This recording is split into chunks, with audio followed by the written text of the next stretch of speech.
Here we go. And welcome back to the It's Too Easy podcast with the Lenny Bros, ready to break down college football week 3. Jay, kick us off. What are we starting with?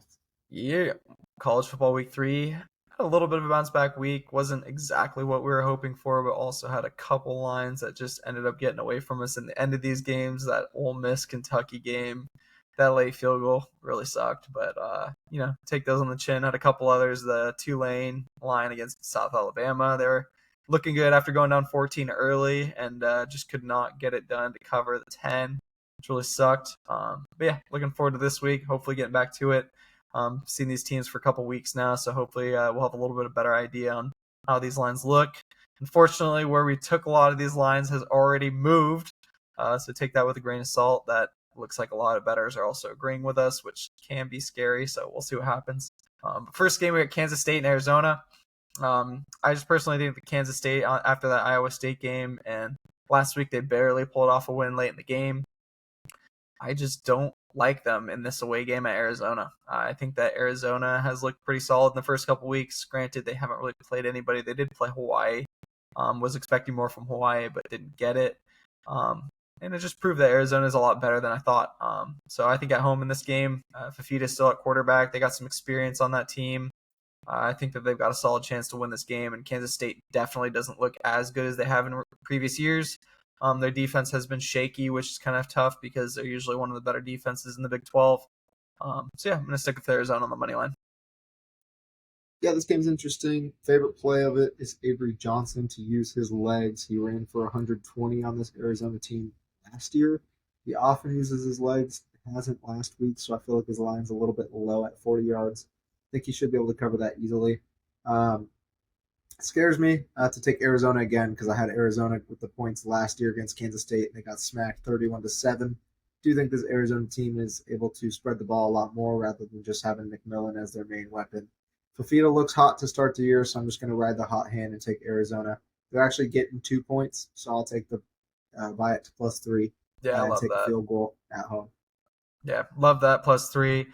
Then we got Clemson and Georgia Tech, a game that opened as a 10-point line, and we were thinking, Horrible. shoot, Georgia Tech may be able to cover 10. And then next day I looked again, and it's at -3, and now it's down to 2.5. At that number, I'm just going to take Clemson at -2.5. They don't really have a whole lot of room to lose games. If they lose another one, I think it pretty much kicks them out of the picture in general, just because they play in the ACC. I do think Georgia Tech's a pretty solid team, but I think Clemson obviously has the more complete team when they're playing well. Obviously looked terrible last week against Troy to start the game. We're able to bring it back in the second half.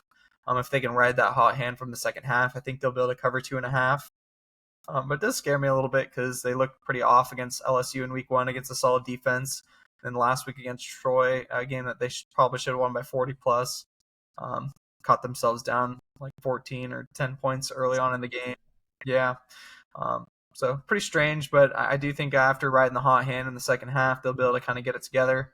So 2.5 just feels like not enough for this Clemson team. Probably would have like stayed away from it more at 7 or 10. Thought maybe Georgia Tech might have a chance at 10 to 13. But at 2.5, it's just hard not to take this team.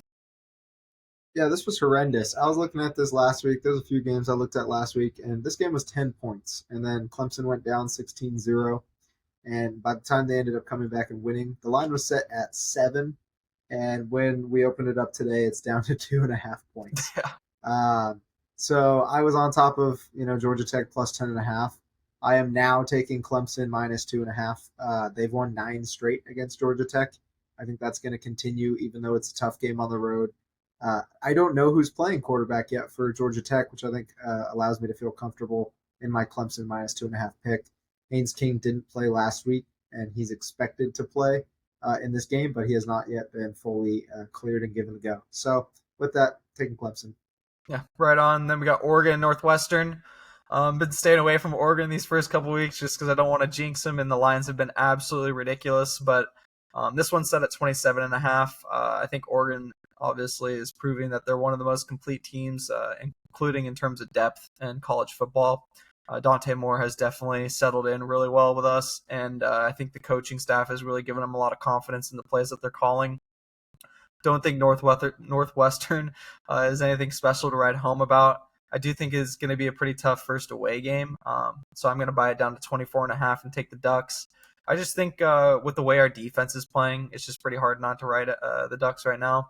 But as long as we get this win, I'll be happy. I just expect this to be a little bit more of the same of this last week against Oklahoma State, maybe without quite as much of a chip on our shoulder. So I think buying it down to 24.5 is a safe play. You might buy it down to 23.5. Maybe it might be a 24-point win, especially if we play our second string in the second half.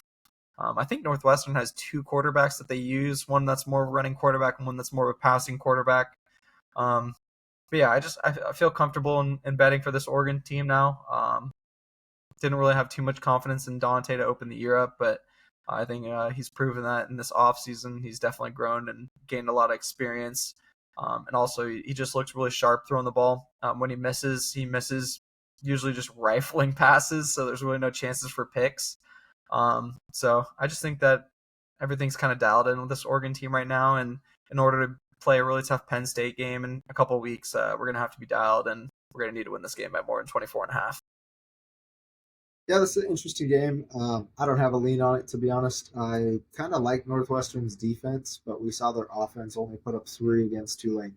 So I just don't know really what to make of what we're going to see from Northwestern. Sometimes they play great defensively, but I feel like their offense never shows up. So we'll kind of see what happens. Not going to touch it. Yep, right on. Then we got USC and Purdue. Rode that USC line last game, and they looked obviously great again. Covered pretty easily for us. So I'm just going to stick with that. They're on the road here against Purdue, so it is an away game. So it may be a little bit more of a difficult game, but I think the line right now is at 20.5. I'm going to buy it to 19.5. Could see a 20-point win possibly. I am expecting something more in the 30-point range, so I think that 19.5 is definitely not enough. Yeah, this one's interesting. I could see it being right around that 41 to 20 mark. So right at 21. Could even see it maybe 17. I feel like this could be a good game to live bet. In the first quarter, I could easily see a 7-7 start, in which case you're going to get a little bit better value from USC, maybe even at 17, which I think I'd be comfortable taking. Either way, I'm going to take that minus 20 as well. I think that they should be able to cover. But Purdue's a little bit different speed than like a Missouri State or what we saw last week. Crap, I can't remember. Wasn't Georgia Southern? Georgia Southern, yeah, who lost to Fresno State. So yeah, we'll see how it goes. Purdue should be a little bit better competition and at home, but USC's been looking good, so I expect them to feel the disrespect of still not being ranked, but they should come out and cover again for us. So we'll hope for the best. Yeah, they got the UCLA defensive coordinator, and I think that's going to be a big area of an improvement this year. So I do expect SC to have a pretty big year this year. Really tough schedule, so we'll see how it goes further in the year.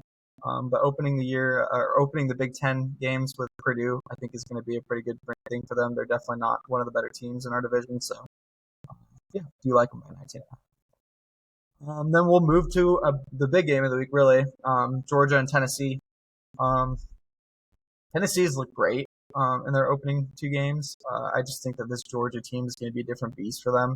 Obviously been playing Ballsack and Ballsack State in the first 2 games, so not really too much to write home about for Tennessee. Even when they were up like 41-0 at half, Josh Heupel was like, "I'm not pleased with this team," which didn't make a whole lot of sense. But I guess there's always things you can clean up. Yeah, Georgia is going to be a different beast. Their defense is really going to take it to Tennessee, I think. Usually when I bet Georgia money line, I'm wrong, so keep that in mind. But I am going to stick with Georgia money line in this game. It is in Tennessee, so that does scare me a little bit more. Yeah, I have to ride Georgia. They're definitely going to be one of the better teams. So. Yeah, this is always a tough one to bet because Tennessee is extremely hard to play when you got 110, 115,000 fans wearing bright orange going in to play that. Especially in the first year of Foley starting for Gunnar Stockton, who hasn't looked quite great yet, but yeah, they've still gotten the job done at the end of the day. Tennessee, on the other hand, I think it's Joey Aguilar at quarterback, who's looked phenomenal. But like you said, East Tennessee State, Syracuse are both cheeks this year, so nothing to write home about. I could probably look decent out there. And so, yeah, I think the line started at 7 for Georgia. It's down to 3. And so with that, I'm going to take Georgia with a little bit of confidence and hope that they can get it done. I'm going to take the -3 because I don't love it anyway. So if I'm going to take it, might as well have them win by 3.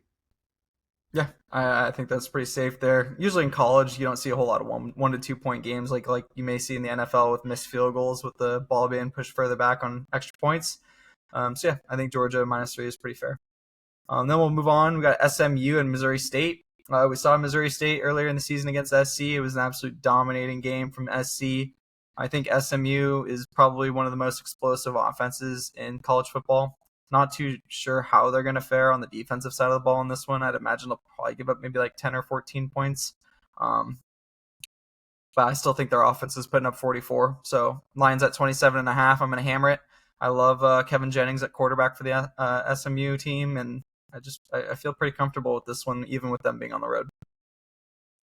Yeah, we love that offense over there. I mean, we talked about their matchup with Baylor being expected to be a high score, and we took that over at 64 in a game that I think ended up seeing over 90.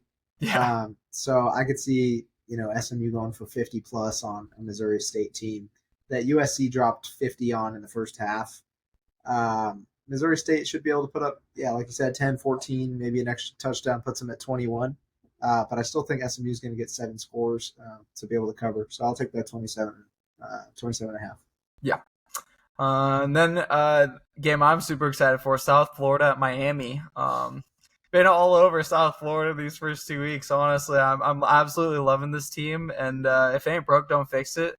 Line's at 17.5 right now, which feels like a lot, but I am still a little bit scared because this Miami team with Cristobal and this newly looked offensive defense has looked really strong, especially this last week. They've really started to put it together. So I'm going to buy it up to 20.5. I'm going to ride South Florida. I think that they do run the ball really well, which will run a lot of clock in this game. Um, yeah, I just think they're going to be able to score to at least keep it within 20. I do have pretty good confidence that Miami's going to be one of the better teams, probably a top 10 team. I'm not sure exactly where they'll land, but they're definitely one of the better teams in college football. Now that Cristobal's had a few years over there, he's had some time to recruit, get the players over that he wants. Get a transfer in Carson back from Georgia, who's honestly looked really solid in these first couple weeks. But yeah, we know he can be turnover prone at any point in the game. Sometimes with him at quarterback, the team starts slow. So this could be a game where South Florida goes up 10-0 or 10-3. And then, sometime in the second quarter, in the second half, Miami finally gets it going. But I do feel pretty comfortable taking the plus 20.5 for South Florida, especially after 2 great wins to open the season. Yeah, 2 ranked wins. One on the road going into Florida. You were all over that last week. I had minus 17 and a half, and they scored 16. So there's that.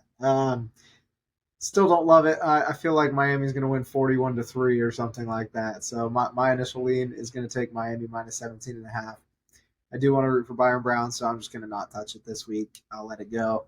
Maybe try and root for your plus 20 and a half to hit. But I feel like Miami will come out and dominate the football game. Yeah, I do think that there is a solid chance that Miami gets a big win here, just solely because South Florida has played 2 really tough games to open the season.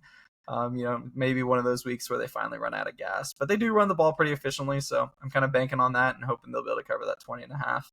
Defenses look good, so they can't let Mark Fletcher Yeah, get going. But if yeah, he goes for for sure. 100, that game could easily open up quickly. Yeah. Then we got Florida and LSU, another fun one. Obviously, Florida lost that game to South Florida last week on a late field goal.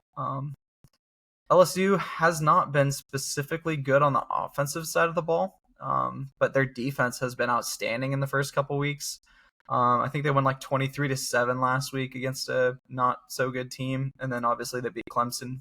Yeah, and then obviously they beat Clemson in week 1, which we've now figured out is not the Clemson we thought it would be. We actually kind of figured that with Klubnik at quarterback, they may be a little bit of a suspect team. But LSU's at home in this one. I feel like they're due for a pretty big win. Florida probably going to be a little bit depleted after that loss against South Florida. Now they know they're going up against a really solid SEC team in LSU.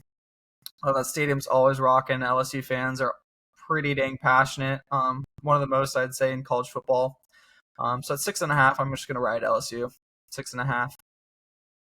Yeah, hopefully we can have a double winner because I'm going opposite side, taking the 7.5 for Florida. So hopefully it ends with LSU by 7, so that we're both hitting. Yeah. I think Florida's going to bounce back. I was very shocked if they ended up losing to South Florida. I think that they are pretty solid. I mean, they dropped 55 in the first week with Lagway as well as their backup. They moved the ball well effectively. running and throwing it. So I don't think LSU's defense is as phenomenal as we've seen. Again, Louisiana Tech, you wouldn't expect much out of them. And then before that, I hate Cade Klubnik with my guts. And so I wasn't impressed by him dropping 10 on them. So I feel like Florida could go out and put up a 24 piece or something like that, and LSU could still win by 7 potentially. But I also do like Florida's defense, so I don't know if they'll give up 30 to LSU Yeah. either. To, like you said, a slow starting LSU team. Garrett had a pick last week against a pretty mid defense in Louisiana Tech. So with that, I'm just going to take the plus 7.5 of Florida. Again, don't love it. Hopefully, we'll see LSU win by 7, and we can both hit. Yeah, for sure.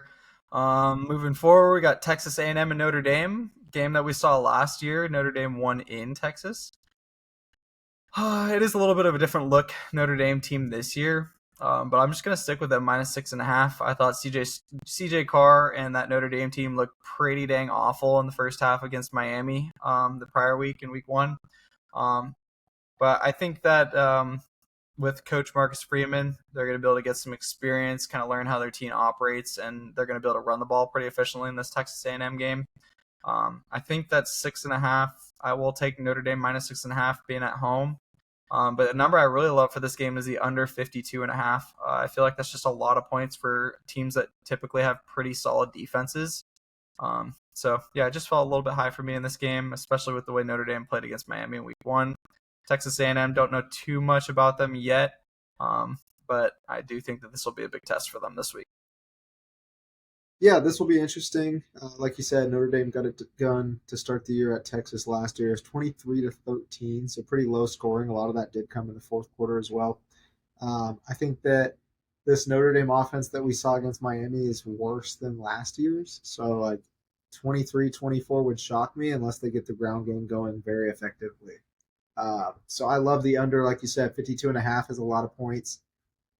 Texas A&M has scored a lot in each of the first 2 weeks, which is, I think, why that line is so high. Marcel Reed has 7 touchdowns, and I think that's his name, Marcel Reed. 7 touchdowns, 0 picks. In 5 games to end last season, he played 4 ranked opponents, and he had a pick in every single one of those games. I think Notre Dame's defense is going to get one on him and potentially give themselves a chance to win the game. I don't necessarily love the line, though. 7 seems high for a Notre Dame offense that looked horrible until Buffalo Wild Wings was called mid third, fourth quarter. So I'm going to take the under and just stick with that play at under 52.5. Yeah, right on. Then I got the last couple coming up. Vanderbilt and South Carolina. Game of the Kind of week. talk, This is yeah, what it's all about. kind of talked about this one with you before the podcast. Both these teams have now already played Virginia Tech. Both teams won. Vanderbilt won, I think, by 17, maybe 20. Yeah, 24. In South Carolina was that opening week. They only won by 13. Struggled throughout the entire game. Sellers didn't really look like his true self. So for that reason, I'm going to go Vanderbilt plus 7.5. I do think they've been able to probably recruit pretty well these last couple of years, knowing they have Diego Pavia at quarterback, and they're definitely a little bit of a new look team.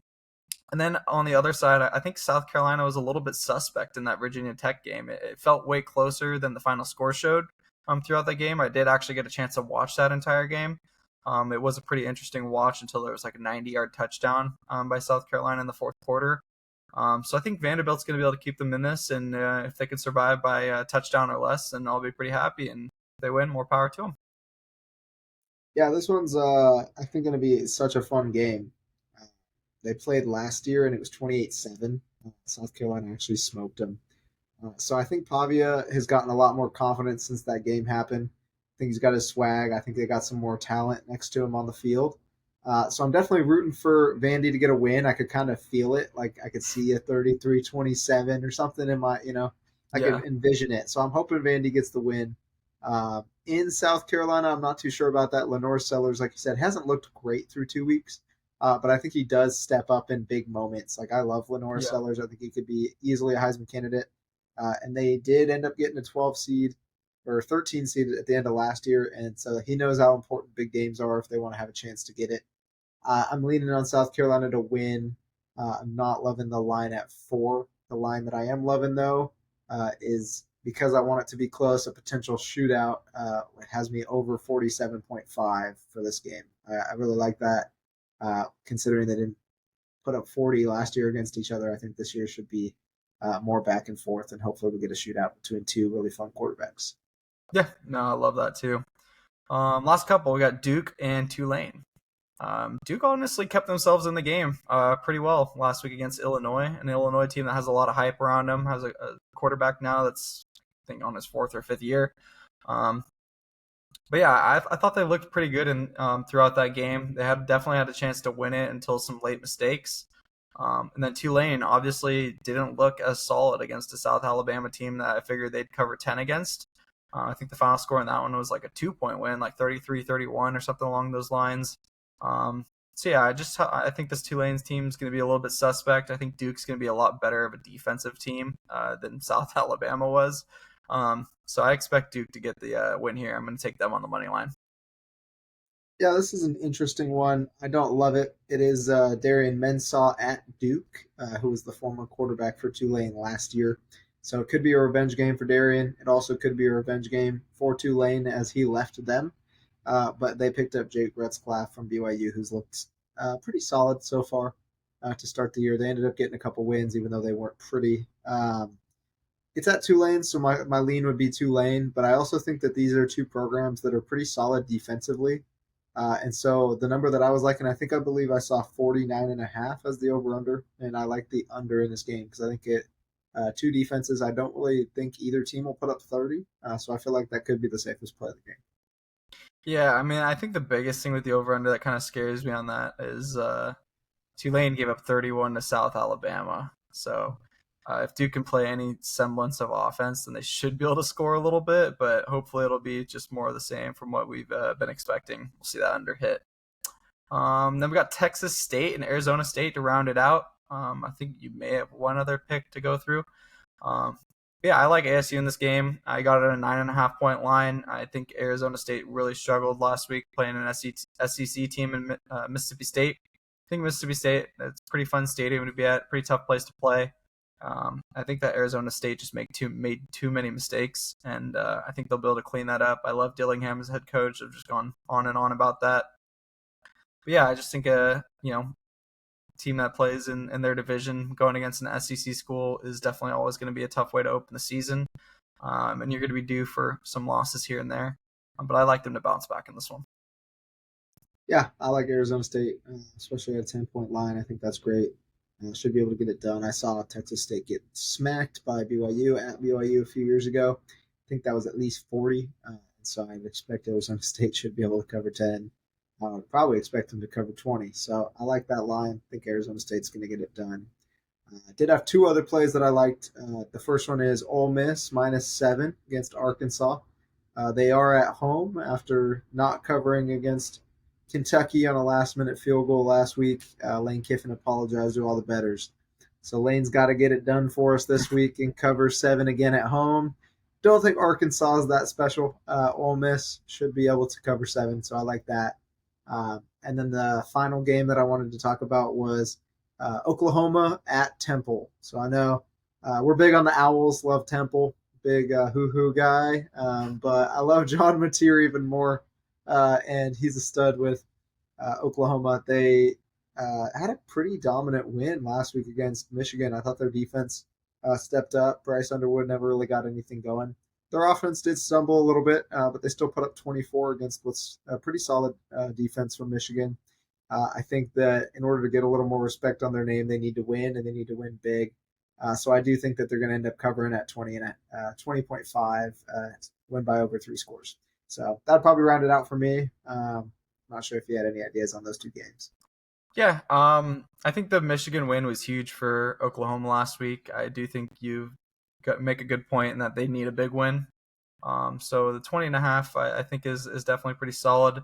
I would just say don't sleep on Temple because they've also looked really good in their first 2 games. They haven't played the greatest of competition, but they have won very convincingly. So don't be surprised if they are able to keep it within 20. And then the other one, Ole Miss, they just broke my heart last week.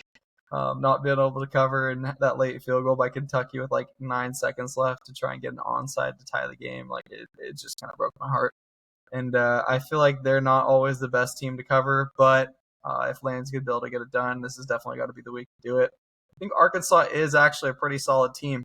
I think for the first time in however long, their quarterback has thrown like 6 or 7 passing touchdowns in the first 2 weeks, which is pretty unheard of for an Arkansas team that usually lives on and breathes on their defense, as well as running the football. But yeah, their quarterback looked really good in the first couple weeks. Still do think with Ole Miss playing at home, they'll be able to get it done. But Arkansas, is definitely not a slouch, so we'll see how that game goes. I will add, Taylor Green does have 10 touchdowns, but he Yeah, played Alabama A&M and Arkansas State. So like I don't really count that. He also had 2 picks against Arkansas State. So don't necessarily love it, but I mean it does have, they've put up a lot of points on the board, so we'll see what happens with it. yeah. So yeah, that'll round out college football week 3. Um, Thank you all for tuning in, and we look forward to a lot of fun games this weekend. NFL will be an absolute. I think it's gonna be a shit show this week. To be honest, it's gonna be pretty crazy. And college football, obviously, you never know what's gonna happen. Got a lot of teams covering a lot of points, and haven't really been on a whole lot of them yet. So hopefully we can get it done, and we'll see you guys back next week for some more. Have a great weekend full of some football. Enjoy some family time if you're meeting with your family, and we'll catch up with you guys next week. Peace.